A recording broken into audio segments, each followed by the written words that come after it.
You think if Ted Cruz is president, he'll rename all the battleships to cruise ships? Welcome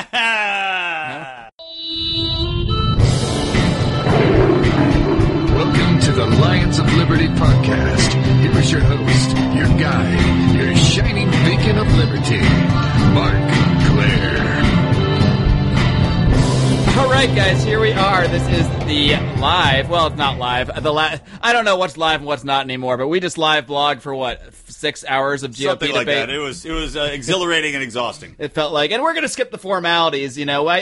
Screw the introduction, screw this whole thing. We're just going to get right into it because a lot went on tonight and today earlier. Obviously, I'll do this a quick intro. We've got Brian Williams sitting next to me as usual. This is a Libertarians in living rooms drinking liquor style format of a show, our GOP debate reaction show. So, Brian, why don't you just tell us what you were drinking? And as you know, or you don't know, I'm about to tell you guys, we all kind of had a candidates we were sort of assigned to check out during this GOP debate. So we're going to talk. You can tell us what candidates that you were looking at the most here and what you're drinking, and then we'll bring in the rest of the crew. All right, sounds good to me. So I was assigned Rand Paul. We did a draft, by the way, Mark Jones. We actually did a draft, and Rand Paul fell to me. It seemed to make the most sense because I do the Rand Paul pluses and minuses on the website. But I got Rand Paul and Mike Huckabee.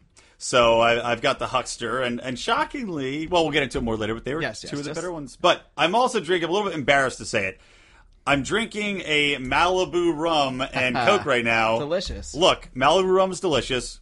My fiance is bringing over the Old Smuggler, Too which bad is I'm a not going whiskey to let her that in the I room bought because it's going for to interrupt our $15. recording. Oh, you're letting her in the room, and I'm drinking that Old Smuggler. No, we're not. So anyway, that's what I'm doing. Great, and we're going to kick it over to Pittsburgh. Who do I got in Pittsburgh? It's John Odermatt. What's up? What's going on, man?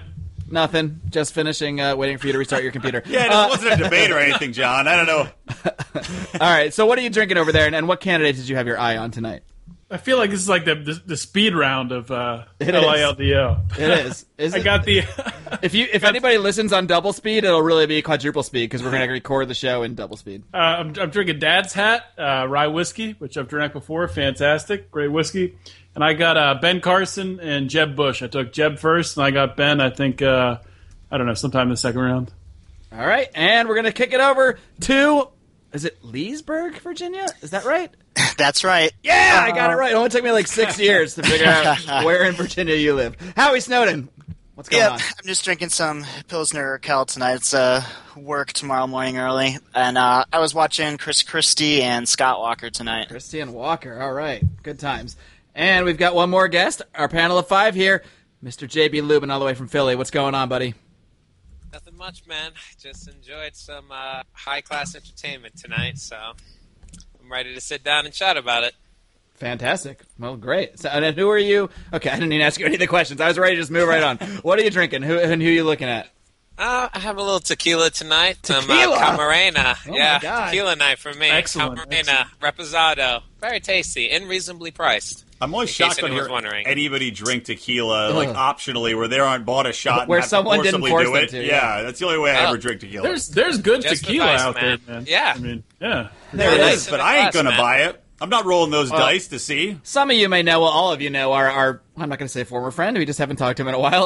Our friend Damon from college, and him and I just drank a bottle of tequila together once, and let's just say that evening ended in, well, I'll just say it, vomit all over walls from me. So I was traumatized by tequila at a young age, and I haven't. Every time I get a whiff of it, it kind of brings that memory back. So it's tough for me to even good. I can drink good tequila, but. You know what? Vomiting is a perfect segue into talking about this debate. It is. I actually planned this whole thing out. So, and to get to myself, I'm taking it easy here. I got a long night still ahead of me. I'm just drinking a nice little Red Stripe. And I had the good fortune, talking about people following in the draft, I got the Donald at like number 5. So I got Donald, and I'm also looking at Marco Rubio tonight, who I'm just going to tell you guys now I barely have any notes on. I didn't mention who I had. Oh, you I didn't. took Ted You're right. Cruz, Senator Ted Cruz, number 1 in the draft, and I ended up last in the draft with John Kasich. So, Well, there we we go. got a ridiculous amount of speaking time, by the way. all right. I thought I was going to have nothing on this guy. We can immediately address why John Kasich got speaking time, because he's the governor of Ohio, and he probably procured this wherever this thing took place. I know it was in Cleveland. That but runs completely counter my thought that he was banging Megyn Kelly. that is also a possibility. I know who's not banging Megyn Kelly, and that's Donald Trump. Hold on. I just want to say real quick. I don't know that. By the way, when John Kasich gets off of Megyn Kelly, he goes, "Hey, close Kasich." Oh boy, was he ever a prosecutor? Because that would have been sweet. That would have been an awesome line. That would be amazing if he was like on a TV prosecutor, like Matlock style. Kasich closed. That was a better way to say it. All right. Enough of our puns. Well, it's not enough of our puns. We got Brian here. There will be more puns. I think we all know that. But I guess we'll start. Well, first of all, I don't want to just be like the mainstream media and totally neglect the other candidates, even though that's what we are going to do eventually. But there was the kitty debate, which Brian and I did live blog. Of course, you can find our live blog at lionsofliberty.com to get a recap of that. That'll be up forever. We don't take posts down. So we'll link to that in the show notes for the show as well, of course. And so did anybody else watch the kitty debate like me and Brian did? I saw part of it. I had just got home from work and had to walk the dog and stuff, but from what I saw, Carly Fiorina seemed least bad to me. So what did you like about Carly? Because I've seen a lot of people mention that, and I don't know, she didn't stand out as that much worse to me, but I also wasn't that impressed with her. So what did you think that was like slightly better about her? She just wasn't saying really awful things like, say, Lindsey Graham or some of the others that I heard. That's where the bar is for these guys. If you're not the worst person ever, then you're not that bad. Lindsey Graham was the worst. He was basically just like, we're invading everybody. That's what's up. I'm pretty sure he actually said he was going to go into Afghanistan or into Iraq. He's going to lead the troops like they did in the Middle Ages. Like he's the king riding on the horse into Afghanistan. Yeah, we've got to track down that audio if he said that. I mean... John Dobrik, get on it. Go find the Lindsey Graham invading Iraq audio. So wait, what about Fiorina did you like, other than just the fact that she wasn't ridiculous? Oh, I didn't say that I liked her. It just, they all seemed pretty bad. It was hard to watch. I don't know. Yeah, they all seemed, it seemed like a really vanilla debate to me. I mean, which is actually, in a way, kind of nice, because it wasn't, and the second debate had a lot of grandstanding, and they obviously were focusing on Donald, focusing on a lot of his wild statements, and not as much policy, whereas the first debate did at least kind of stick more to policy, which is, in theory, what you would want, but it bored the hell out of me, so... What about Rick Santorum? Did he say anything ridiculous? I haven't heard anything yet. I should really go back and look at that live blog I spent hours doing. I was hoping he would say more ridiculous things. I think he had one statement that was a little bit absurd, but overall, I was surprised with his restraint. He kept it pretty much vanilla. He didn't say anything really insulting or crazy, as he's kind of wont to do. Wasn't he bragging about passing some law that was found unconstitutional? Oh, that's the one thing. Good job. I'm glad you remembered the blog. Well, by the way, I want to say Mark and I have been subtly playing the drinking game, Liberty Rules GOP Debate drinking game that I published earlier. So we're a little bit in the bag, but yeah, exactly. He was like, I put a bill into the Congress and it was ruled unconstitutional by the Supreme Court. He sounds nothing like this, by the way. I was like, is that really your Santorum? Hulk Hogan Santorum. Let me tell you something, brother. Yeah, he put a bill into Congress and he's like, the Supreme Court said it was unconstitutional, but I said, no way, we're pushing it through anyway. I'm like, that's probably not the best thing to do. He also said that he was a child of Ronald Reagan, so I found that interesting. Literally. I had never known that Ronald Reagan had a secret love child, and it turned out to be Rick Santorum. I heard that he had nursed off the breast that Nancy Reagan had cut off, and that's why she did. All right. So why don't? Does anybody else have any comments? I mean, I like Rick Perry's glasses. Carly wasn't evil. We got that. Who else is in this thing? We gotta get Jim Gilmore, who is Jim Gilmore? I'm not kidding. I thought I was on top. He used to be a Virginia governor. There you go. Not a good candidate. I thought I was on top of politics. I never heard of Jim Gilmore till we put the debate on. I was like, oh, there's this other guy I never heard Well, of. Just because I live in Virginia, I knew who he was. I probably wouldn't any other way. But. There were literally 10 people in the stands, so I thought they just were like, we're one short, somebody come up, no one's going to know, just go. Bobby Jindal, that's the other one. Bobby Jindal, yeah. Who, not to sound all racist, these people but... should drop out. I hope no one donates money to them. It's such a waste. Whenever someone says not to sound racist, it probably is going to, but not to sound racist, but he just reminds me of M. Night Shyamalan. I don't know. Anybody else? He looks a lot like him. I'm not just saying it because of the Indian background. I literally think he looks very much like M. Night Shyamalan. This is awful to say, but you know what? I actually think Jindal handled himself pretty well during that debate. It's not awful to say. We can give credit. He did. Give it credit where credit's due. I didn't think he was terrible. Fiorina wasn't terrible. I thought that Rick Perry just because he handles himself well on stage, and he's obviously done this before, so he's pretty good on his talking points. He handled himself well, and I thought that Jindal actually handled himself well. He didn't say anything that was outrageously, again, nothing that you're like, holy jeebus, Well, they're both former governors, so they had to have won an election at some point, so they cannot make complete fools of themselves. What about the revelation that Lindsey Graham has never lost an election? That's what he said. Yeah, he said he's never lost a race. So if he does not become president, history's going to be made either way. We're either going to get the first single president, because he bragged about that as well, how he's a single guy with no wife and kids at the age of 60. Fishing on Actually, Tinder. Grover Cleveland was single when he became president. All right. I was going to say, Howie with the facts. I put that out there just to see if anyone would shoot my facts down. And then he married a girl that was way, way younger than him. But I guess when you're president, you can pretty much get in when you want. You know a lot about Grover Cleveland. Huh? Is he your favorite president? You know a lot about him, it seems like. He is my favorite president. All He right. also died on my birthday. Oh, wow. That's interesting. He's not the first. Maybe he was born and you took his soul went into Howie, and now he's you. Well, it was reincarnation the of same Grover day Cleveland. that I was born. It was years before I was alive. But Well, I don't know how. Do you know how reincarnation works? I don't think it needs to happen you're right. the I same may year. be Grover Cleveland reincarnated. Thank It's, you. there could be a delay. I mean, Yeah, exactly. All right, let's get to the main course All here. right, All right, so we have so much time. The point is, we're not incredibly impressed with that set of candidates. I think we all agree on that.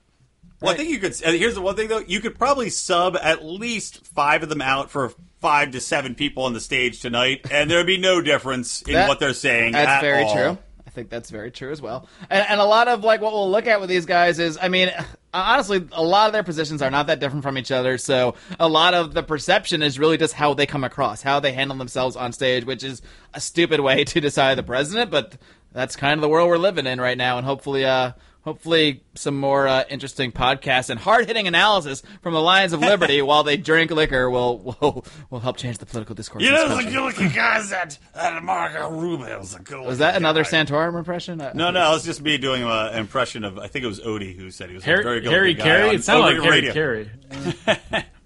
Oh, boy. All All right, so let's get right into the main event. Let's get right into what they went right into and what they even made the 7 earlier candidates address, which is, of course, the Donald. That's right. I mentioned that the 7 candidates all had to address, Donald Trump calling them all losers and if they had any chance to compete, and they're all like, oh yeah, he's rich, but whatever, listen to us too. That's my summation of 7 people's answers. Well, as the Rand Paul guy, let me just say, I'm sure we all were pretty amazed that Rand Paul, he did this early on in the debate and then he backed off a little bit and it pissed me off, but he went after Donald Trump so hard right at the beginning of the debate. It wasn't even his turn to speak. He just attacked him on being a crony capitalist and saying that, oh, Donald, you bought off politicians. I was like, good job, Rand, getting in there, throwing some shivs into some livers, I actually like both guys. It was basically the first exchange of the debate. Well, except for that 5 minutes where they're standing awkwardly on the stage, and Megyn Kelly and Brett Baer just were talking about how awkward it was, and the candidates were looking awkward, and then they again mentioned how awkward it was. Then they didn't go to break and restarted the show at 6:02. Which again, fuck it, we'll do it live. Fox production was having an interesting time tonight. That's all I'm going to say. I know that as someone who works in TV production, I know there were screaming directors back there during that show because it was effed. Fox was also having a hard time freaking getting people to sign in and stream this, signing in with names. I was unable to sign in on the Fox website, so I'll have a unique perspective just to radio. Well, yeah, you can. So Fox Tech Service, if you're listening to the Lions of Liberty podcast, hey, get on it. Yeah, exactly. Fox employees listening now. What were you going to say, Fox JB? Tech team. Going back to what you said, Brian, I found to be kind of strangely refreshing that Trump fully admitted to being a crony capitalist on national television. He basically did. Did everyone else notice that? I don't know if he used the words or not, but he didn't use the but term, basically. but he pretty much described it. He actually he used it as a reason why he should be able to solve the problem. Because he has exploited it, he is able to fix it. Which he doesn't make any knows sense. all the tools crony capitalists use to game the system so he can stop it. That was basically his argument. I mean, he's basically making that argument. Look, these are the laws. That's how businessmen do business. They use the laws to their advantage. At least he's being honest about it. At least he's not saying I'm not a crony capitalist. I mean, he's not using the term about himself, but he's saying, yeah, I use bankruptcy laws to my advantage for business, which it's true. That is what everybody does because that's the law.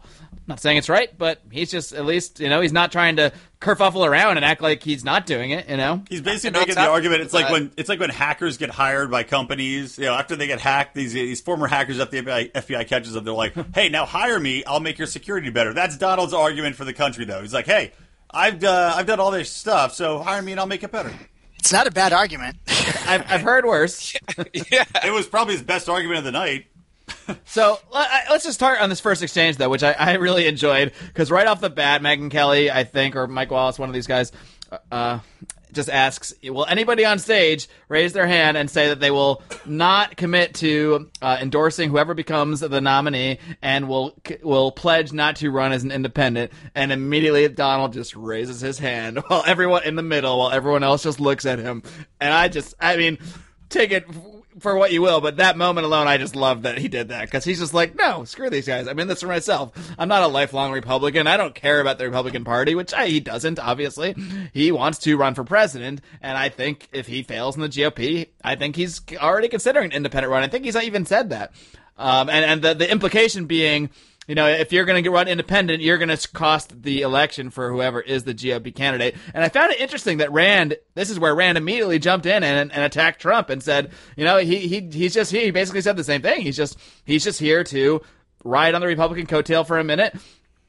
He's not committed to these ideals that we share or what have you. He's a friend of the Clintons and yada, yada, yada. And I enjoyed that too. And we got the split screen of Donald and Rand, like right off the bat. So, I mean, I'm positive that Rand's advisor said, encouraged him to engage Trump and attack Trump, because that's where the focus of attention is. And if Rand wanted to get attention, and it's true because he didn't get much attention most of the debate, if he wanted to, attacking Trump was the way to do it. Yeah, he was ignored a lot of the debate, which, especially on certain topics where it really just drove you nuts, like racism and race topics. He was completely ignored on the tax. They talked to Huckabee, they talked to everybody about tax. Like, everybody's got this flat tax. Rand's is the lowest. Rand's is the most comprehensive. They ignored him on that. So that was very aggravating. But to get back to the Trump, I will say this. Donald's position's absurd. But there were many moments tonight where I sat back and I had to clap and laugh because he's so just like, does not give a shit. What position do you think he has that's absurd? As far as Trump, how about the whole position of building a wall on the border to Mexico? That's one. All right. Yeah, I think that's a little absurd. That's impossible. I mean, it's not only impractical, it's impossible to build a wall the entire stretch along the Mexican border. Well, it's not impossible. It would just take a really lot of work and a lot of money. It would cost so much money that it's implausible. It would never happen. Implausible might be a better word. Maybe. Right.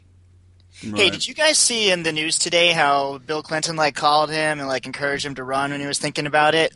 Is it possible that they are trying to help Clinton by having him run? I think that's what Rand was referring to. He was like, "Oh, did he get?" I think he actually said that. He's like, "Oh, did you get a call from Clinton today, or what? Something like that."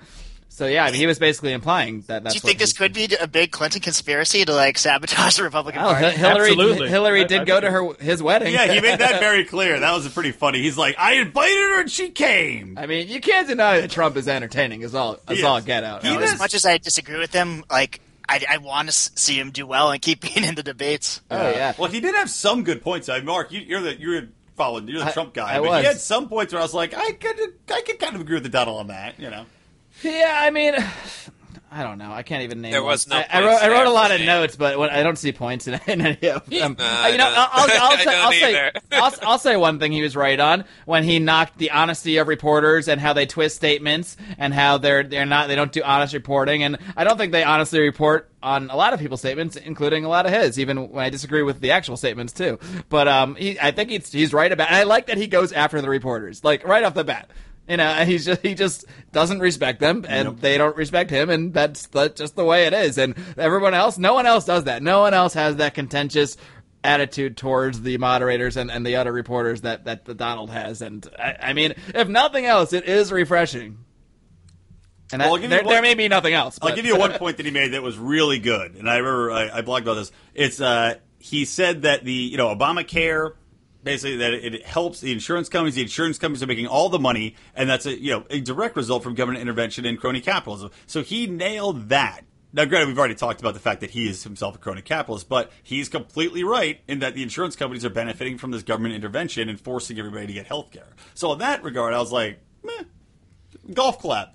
And a former and maybe still current supporter of single-payer health care, which I think Rand called him out on, and then Donald was just like, "You don't know what you're talking about. You're having a rough time tonight, pal." Which he just talked up a lot of so condescendingly to him. Which, I mean, I'm not an unabashed Rand supporter. I laughed. I enjoyed it. Yeah. Right before that, he said something.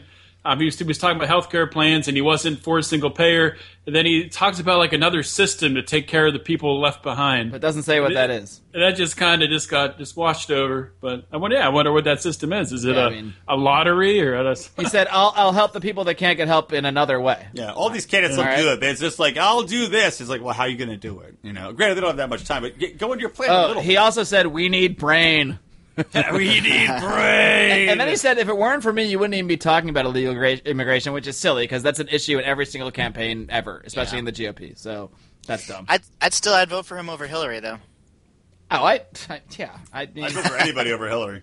Why do you have to vote for one of the two, though? Not to get off topic on this. No, it's totally on topic. I would rather, you haven't heard the interview yet, but I interviewed a great guy, Steve Corbell, today, who's running for the Libertarian nomination for president. I'd vote for him or maybe even Gary Johnson over anybody we've seen today, right now, including Rand Paul. Look, this is off topic. My old smuggler's here, and I'm going to go get it. So you talk amongst yourselves. Go get it and do it quietly. Anyway, let's move on, I guess. Let's move on to Rand, right, while Brian goes to get his whiskey. Now, let's move on to...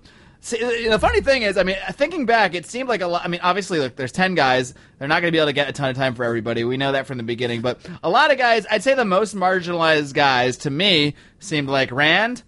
Ben Carson didn't get that much time, which surprised me because he's doing decently in the polls. And let's see, Kasich surprised me with how much time he got. Who else stood out to you guys? I don't think Rubio got that much time. Who else? Anybody else stick out? Well, I was covering Cruz and Kasich, and I feel like Kasich got more time than Ted Cruz. He did. He definitely did. Kasich got a good amount of time, which, again, I think it's just the hometown crowd. They wanted to give them their governor or whatever. I don't think they did too terrible job with the amount of candidates there were. It wasn't like when Ron Paul is running and he literally, what do you get, like 2 minutes during a whole debate where everyone got tons of time? There weren't any like huge disparities like that. Yeah, I mean, Rand didn't get much time, but there were other people who got as little time as he did, so I don't think he was necessarily unfairly targeted. Donald and Jeb seemed to get the most time, which, you know, they are the two. I mean, I hate the idea that we have to give frontrunners more time. If anything, you want to hear from people that aren't, you know, front-running as much, especially this early, but... I mean, knowing how these things work, it's not surprising that they focused more on Donald and on Jeb. Odie, you're a Jeb guy, and you're not a Jeb guy, but you were taking notes on Jeb. So what stood out to you the most about the questions that Jeb was given? He probably got, I'd say, the second most time compared to Donald. Yeah, well, I mean, unfortunately, I missed the first half hour of the debate, so I can't really weigh in on that, so I have to count on you guys that. And I was listening on the radio, so I can't comment on his, as Brian mentioned, his, in the live blog that we did, his stage presence. I don't know. I mean, he sounded to me, listening on the radio, he didn't sound very smart. I don't know if maybe when he's on stage he looks a little better, but he definitely looked comfortable up there. He holds himself very well, and the American public is going to buy the image more than the actual substance, you know. Yeah, for the most part, I definitely agree with that. But when you can just focus on the words, I mean, it kind of jumps out to you. When they asked him about Iraq and about obviously his brother, being the president when that invasion occurred, and he answered it kind of in a weird way. I thought, at least, I mean, and I'm a Christian myself, so I'm not saying that prayer is there's anything wrong with it, but he basically absolved any problems he had with it by saying that when he was governor of Florida, that he prayed for the families and prayed with the families of people that were killed in the military action against Iraq. Which, I mean, sure, that's great. I mean, good, but I mean, that doesn't say something, substantive. That doesn't give you anything. That's not an opinion. That's just saying I prayed for all the crap my brother did. It's just fishing for people to say, "Oh yeah, remember that? Oh yeah, me too." Can we go back to Trump for 1 second? Because I really thought it was hilarious when Megyn Kelly dominate this podcast. I know. Are we? No, it's like the debate. He might. What? Just one more thing about Trump, because I just forgot how funny it was when Megyn Kelly immediately her second question to him was, "You've called women fat pigs, dogs, and lists 7 other things," and then Donald just goes, "Well, only Rosie O'Donnell." And then she went, "No, actually, on a bunch of other things. On your show, The Apprentice, one episode, you said it would be great to see this woman down on her knees and all this shit." So I really enjoyed that whole part. That's all. Nobody could have answered that better than Donald either. No, I mean he is happy to do it, and he followed it up with what I thought was another relevant point that he made about political correctness. Now, look, you can go too far. I don't think he should be calling women fat pigs and all this stuff. But I mean, I think the political correctness thing, which we've talked about before, is just gone to the extreme, where if you say anything, you gotta dance around and make sure you got the right terminology. Like and if you criticize Obama, you're racist. That was thrown out by everybody. Yeah, it's like PC shit. Yeah. So anyway, that's my last Donald point for now, till I think of something else funny he did. For now. But one more thing on Jeb, or maybe a couple more things. When he was questioned about his role, they were talking about Planned Parenthood and his role with the Bloomberg Foundation. And really, I think his answer in itself really, it didn't tell me a lot about, not even to talk about his views on Planned Parenthood or abortion, but he was I think it said he was on the board of the Bloomberg Foundation. He didn't even know the budget and what they were spending money on, yet he was on the board, which I thought was kind of an absurd thing. Just to admit that, and they asked him multiple times. I know, at the very end, they asked him again. So, did you know this money was, going towards Planned Parenthood? He said no. Which, I mean, that's just. I mean, do you want someone running the country who, when they're on a board of a foundation, doesn't know where the money goes? Well, it's just a check for him. He's not paying attention to the actual policies. A lot of these people, your board appointments, you get paid for it a lot of times. I actually can buy that, to be honest. Not that I can buy it, but it doesn't come across well. I agree with that. My standards are probably too high. But yeah, you're not going to find anybody that. All right, and then a weird, long, shaky breath as Howie inserts the heroin needle and tries not to pass out. Thanks, Howie. In Howie's defense, I'm pretty sure he actually played our entire drinking game that you made up the whole time. I hope he did. So, there might be a few brain synapses along the way here. All right, so let me know when you get a full thought, Howie. Until then, any more thoughts on Jeb? No. Okay. Well, I know you don't have any more thoughts right now. What about Odie? Anything else? What about the common court? Trying to stop laughing. Odie needs one of those brains that Donald was talking about. We need brain. Brain. Just one more quick thing. I was disappointed when they asked him about the name calling with Donald Trump. He probably did call him those names, and he backed off of it and said he didn't. I was disappointed he didn't. What was the name they wouldn't say on air? Asshole. They wouldn't say called him an asshole. Well, luckily we don't have those kind of standards here at Lions of Liberty. I'm just pissed off he didn't go. Megyn Kelly's like, didn't you say this? And he said, that's not what you said last night. We all wanted him to say that. Wait, Donald called Jeb an asshole once? Is that right? Yeah, this just broke today. There was apparently, he was talking to a campaign staff or something, and he said, yeah, that bombastic, blah, blah, blah, asshole, talking about just 7 different words, just railed on him. Trump said that about Jeb? No, Jeb said that okay, about... yeah. Okay, okay. I got it switched around. Yeah, because, you're right. Jeb didn't own up to it. Be like, yeah, I called him a clown. He's ridiculous. He's a buffoon. Right. Yeah. Well, Donald seemed to said he really likes Jeb. He just thinks his brother was the worst. We can all agree on that. That's a paraphrase. Point to Donald. Well, he did. That's another. I hate that I am the mainstream media now. I'm just going back to Donald, but he did say he's the only one that actually was able to criticize George Bush, and he basically said, "Look, those last few months or years of the Bush administration is what paved the way for Barack Obama." And that's true because there was no way any Republican was winning that 2008 election after the disaster of Bush. There just wasn't. So he does have a relevant point once again. Ding! Point for Donald. I'm not really a Donald supporter, guys. I know we should be keeping track of points, but we're not. That's your job, man. All right, moving on. You're the VP of points. All right, so do we need to? Let's talk more about Rand because we probably should. Hold on, I have a question, Mark. Why do you have Mark has written down who we're each talking about. Yeah. Me, Rand, and Huck. Yeah. Odie, Ben, and Jeb. Yeah. Howie, Christy Walker, JB, Tequila, and Cruz. I'm presuming that Mark was taking notes when we were talking about what we were drinking and who we were covering. I got those a little bit mixed up. Tequila is my nickname for John Kasich. Tequila's got a better shot at winning than Kasich does. So. Oh, Hey-o. Oh, that's awesome. Ooh, that might be a cold open. I like the tequila cruise ticket. It's perfect for his audience. Come on. Oh boy. Where were we? Okay, so what about tequila? I mean, John Kasich. JB, talk about whichever guy you want to talk about more. How about that? God. Which I'll consider an endorsement of that guy. Don't make him choose. I'll start off with Cruz because there's not really much to say about it.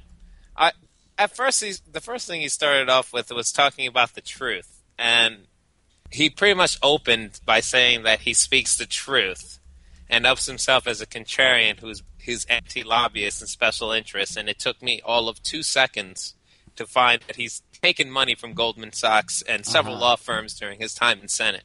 Nice. So that's not really like starting off in a good foot. But the point that really blew me away was when he was talking about like military and like the Islamic State and all that stuff.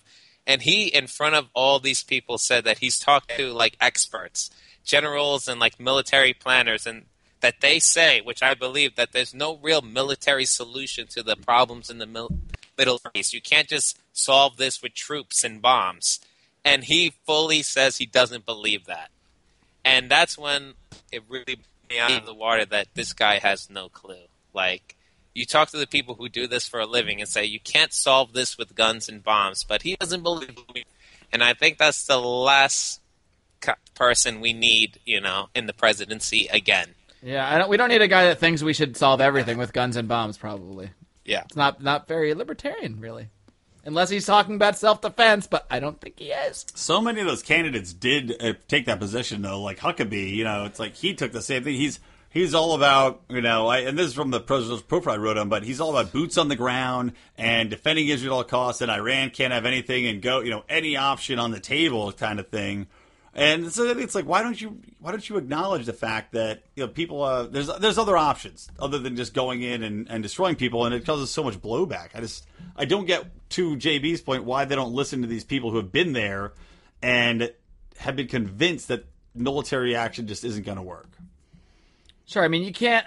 Look, we can go on the foreign policy thing all day long, but you can't just bomb your way to better to reshaping the Middle East or something crazy like that. I think if there are actual atrocities, you can argue for actually, preventing atrocities, but that's not what our U.S. government has done ever in modern history. They've used either real atrocities or supposed atrocities to play out imperialist ambitions, and a lot of the terrorism and problems we're seeing in these regions are directly related to that. So more of that is going to logically cause more of the problems, not less of them, not solve them.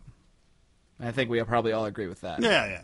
Nobody's shaking their head at me for once on this one. I'm shaking my head. No, I'm kidding. What did Tequila think about this one? What's Tequila's position on foreign policy?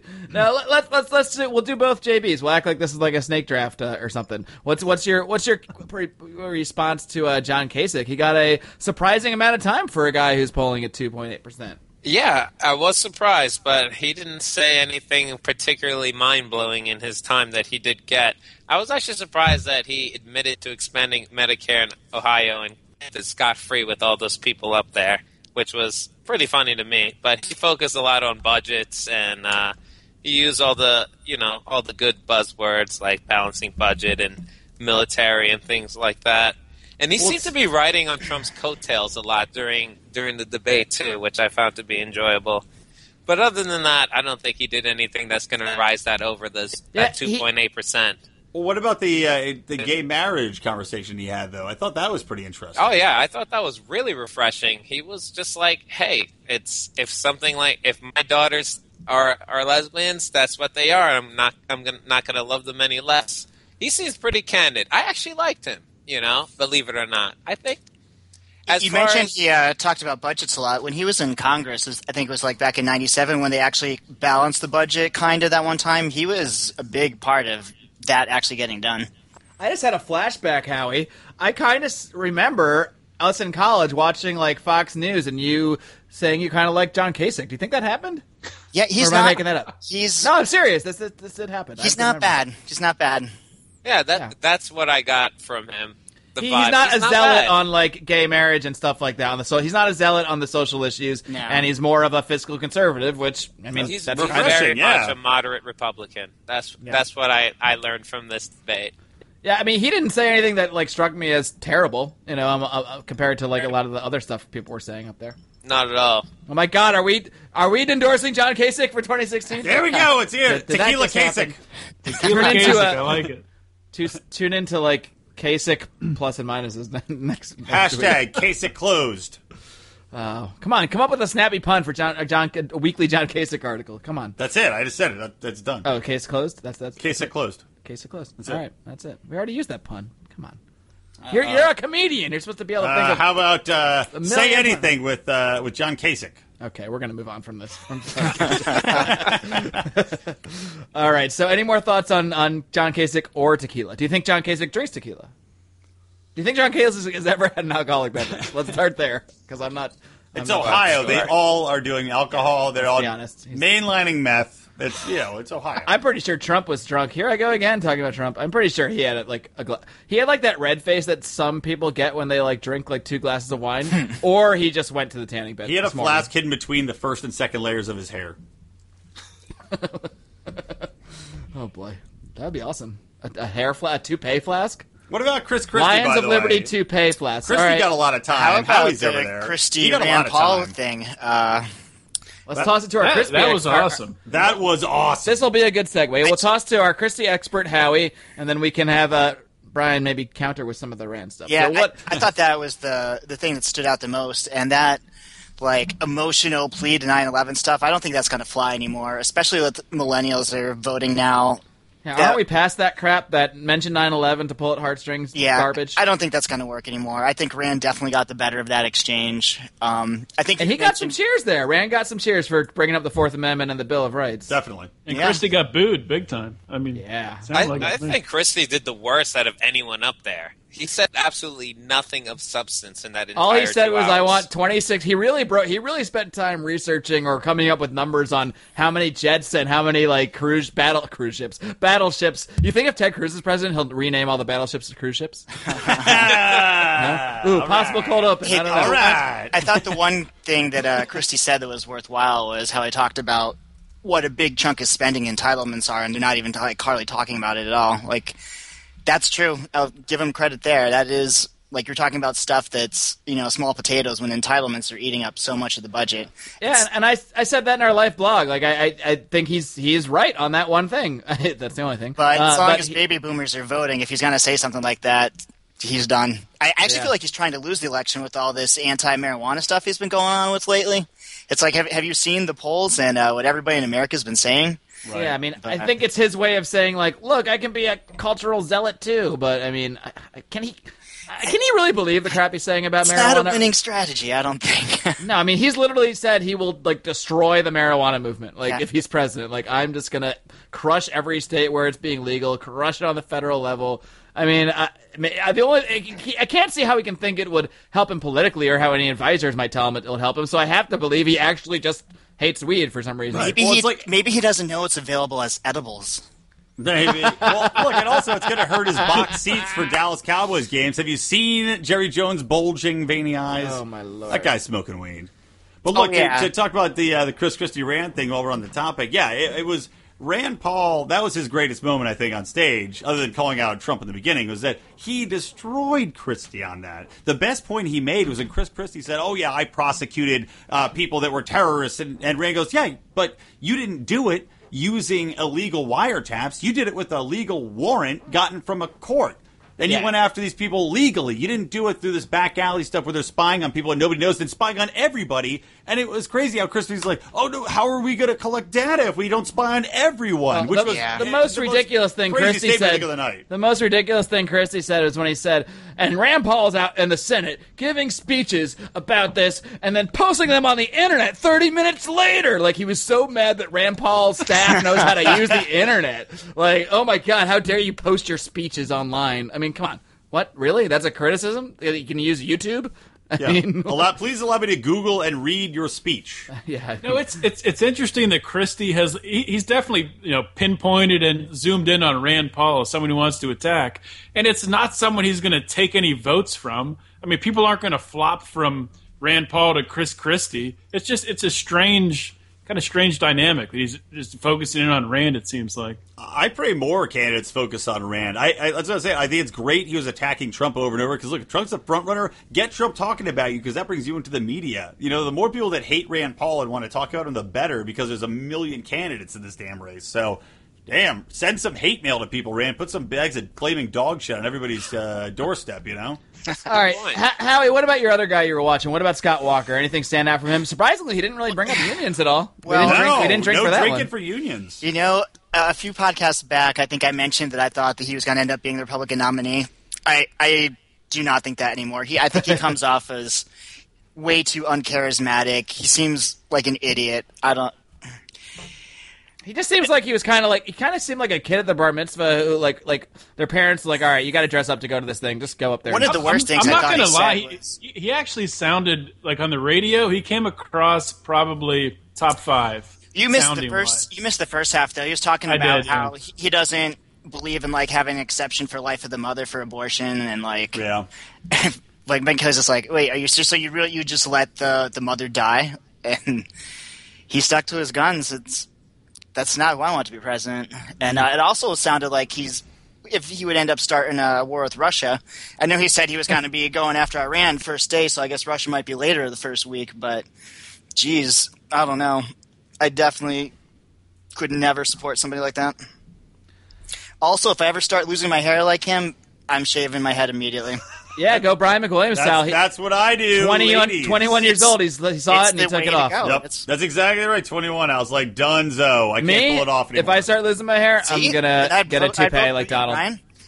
Yeah, that's all it takes to get a nice vote. Don't count it out. McWilliams, 20. I don't even know. 2024. We've never really had a serious shaved head candidate, have we? No, I want to be the first bald candidate. Shaved heads only became acceptable, I don't know, maybe 10 years ago. I mean, before, if you had a shaved head, you were a Nazi, right? Hey, they did polls, and they said women love guys with shaved heads. They look masculine, and they look confident. All right. So there you go. I will be the candidate. So not terribly impressed with Scott Walker, especially from a libertarian standpoint, would we all say?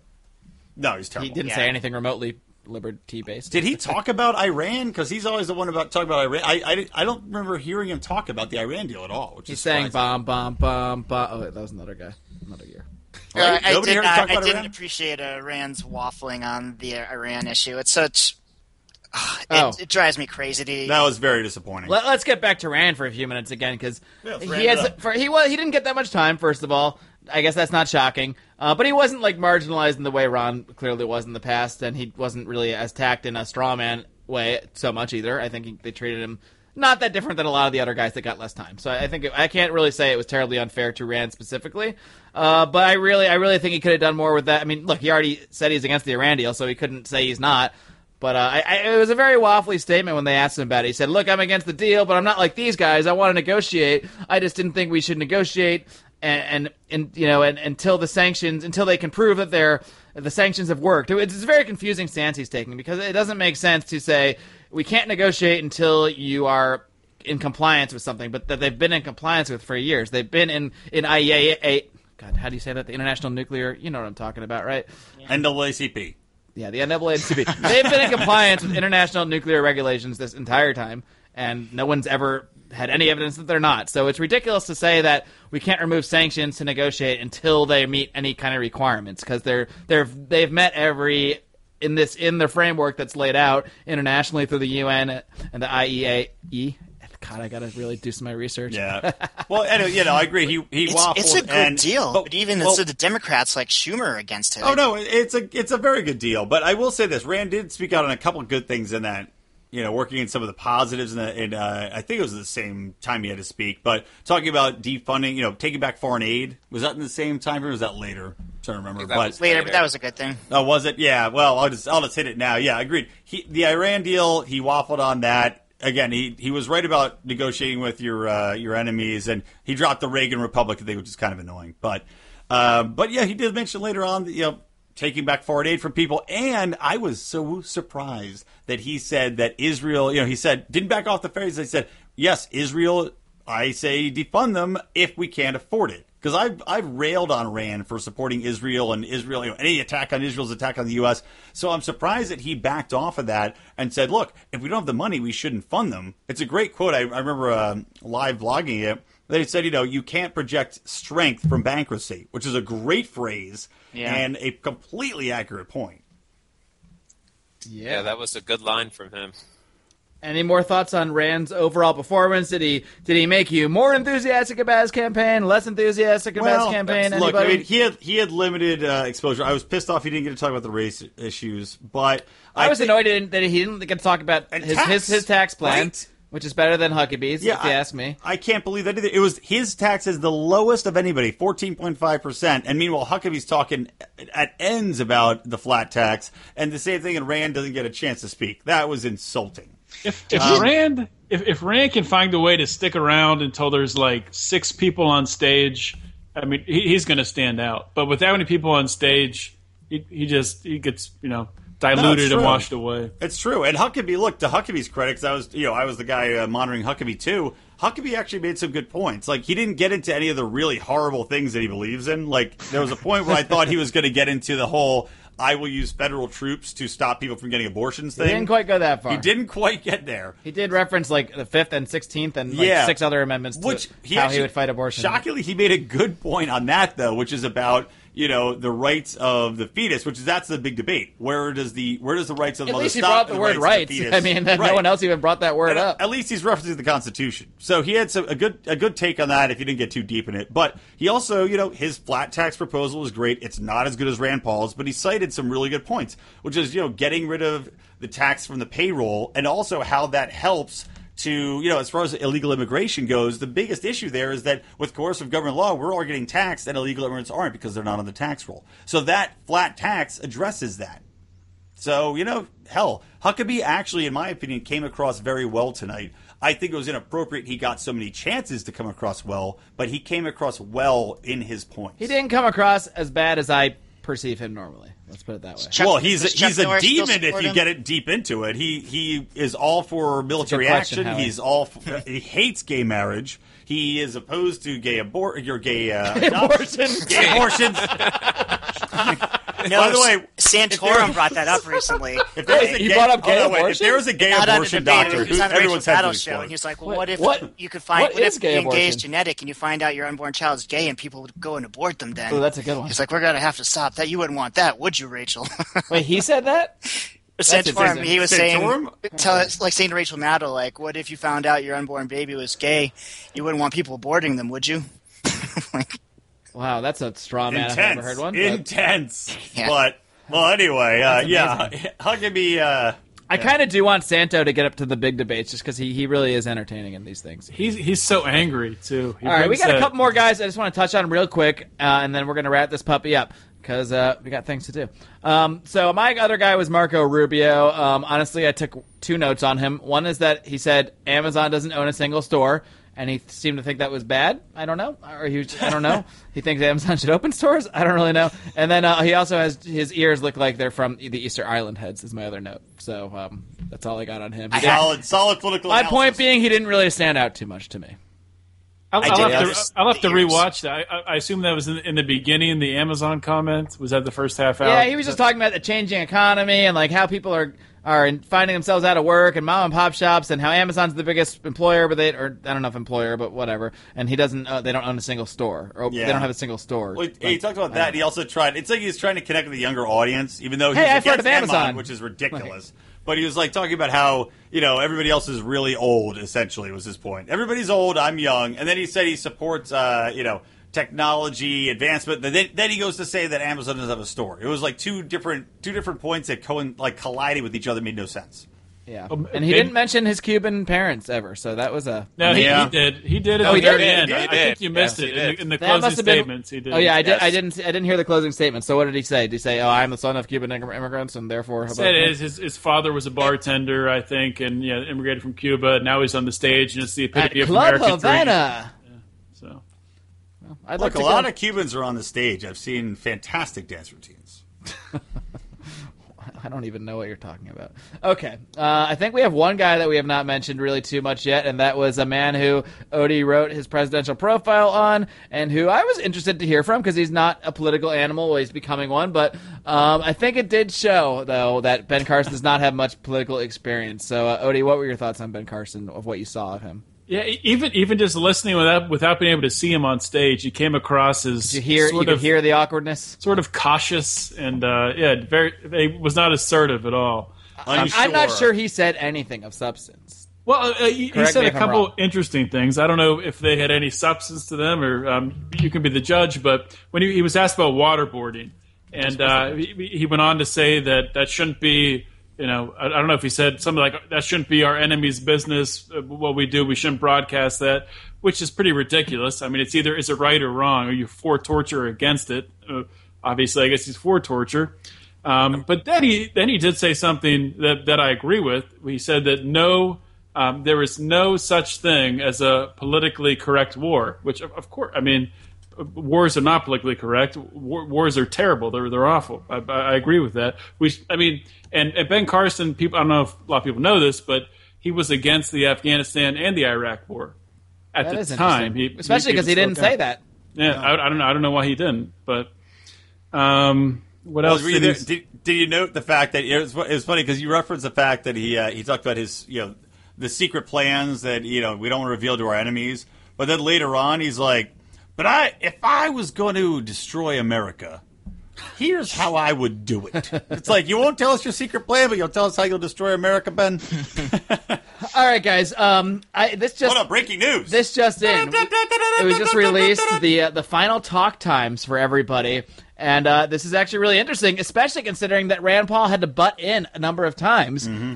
Rand Paul's total talk time was 10th place. He was the lowest talk time at 4 minutes and 51 seconds. The next guy above him was Walker at almost a full minute more than him, 5:43. Trump, I'm not going to read them all, but Trump was number one at 10.5 minutes. So we can say it didn't seem like Rand Paul was way more marginalized, but the numbers say that he got the least time, and I'd say at least a minute or two of that was just because he butted himself in. So he didn't really they definitely focused on him the least, according to the stats. He had to be assertive, and kudos for him for being assertive. Hopefully he'll get more time in the future, because there's so many topics he could have butted in on, or that he should have been addressed on. We already discussed those, but it shows you that, look, there's definitely a Paul bias out there.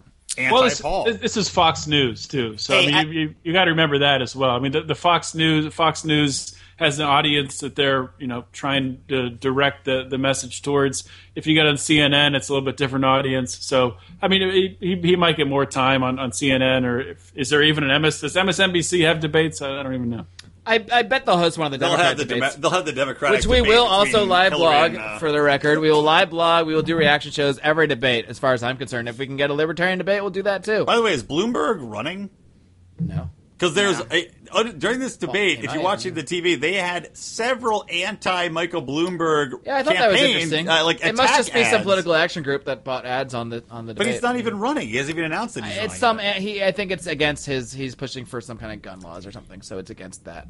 I'm on Fox's website right now. It's weird that they don't have, like last election, they would always immediately afterwards have like the poll, who do you think won the debate? Not this time. They learned their lesson with Ron Paul. Yeah. What about Drudge? I'll bet Drudge has that up. I'll have to check that out. Drudge likes Rand Paul. So I like about Drudge. He gives him credit, and it seems like he likes him, which is a pretty powerful platform. All right, guys, we got to wrap this puppy up, but because we worked hard to gather together. It's getting very late for some of the East Coast gentlemen, but we wanted to get this out as quickly as possible. But we're going to wrap things up. Before we go, we're just going to go around the room.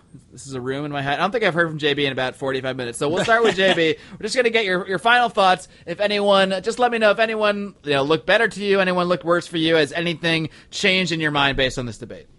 Well, nothing really at all changed. John Kasich surprised me because I didn't really care about him at all until he fell on my lap in the draft. But, he surprised me. I like him a little bit more than I did yesterday. And Chris Christie, I think, is the worst out of all of them, and it's not even close. Yeah. And that's all I have to say about that. All right. Howie, what are your thoughts? So I went to Drudge Report. They do have a poll. The people that voted on this think Trump won. with 38.96%, and Paul came in second with 11.02%. All right. Wow. I can't. I mean, that's not bad for a guy that got like less than half the time. You missed Ted Cruz. They got Ted Cruz at 13.99. So. How? Oh shoot! I guess Paul's third. Wow. That's surprising. They don't have these in order. Yeah, they're way out of order. Christie, 1.38%. Wow, that's pretty good. It's good to see that authoritarian, totalitarian attitudes are getting the least support. That makes me happy. That's a positive sign. Well, Scott Walker's. I know, but Christie was the most outward with that stuff to me. Any more thoughts, Howie? Anybody impress you? Were you impressed by Rand? Yeah, my thoughts exactly. He was the best. He tried. He tried. Ran impressed on the NSA. He tried to get in there. He impressed on the NSA, and he was fired up about that. It was great. I mean, he got 4 minutes and 50 seconds. He's still stringing me along. I haven't given up on him yet. All right, Rand Paul stringing you along since 2010. Let's see, Odie, what are your final thoughts? I guess I'm kind of in the same boat as Howie. I wrote that article today that talked about looking back, reminiscing on that famous Ron Paul, Rudy Giuliani moment in 2007 in that debate, and that foreign policy clash. And I was hoping to see something like that from Rand today, and we got a little bit of that from Christie, and I was glad that he engaged with Christie, and I guess he did with Trump too. I missed that part at the beginning, but his talking about the Iran deal and waffling on that and the lack of time is disappointing. And outside of that, I don't know if I really see another candidate. I know you guys are talking about tequila. Kasich as a moderate candidate. I'll have to look into him. But Tequila Kasich, that's my current support. Yeah. But TK. These other guys are. I mean, they're horrible, really. I mean, when it comes down to it, and Trump is. I mean.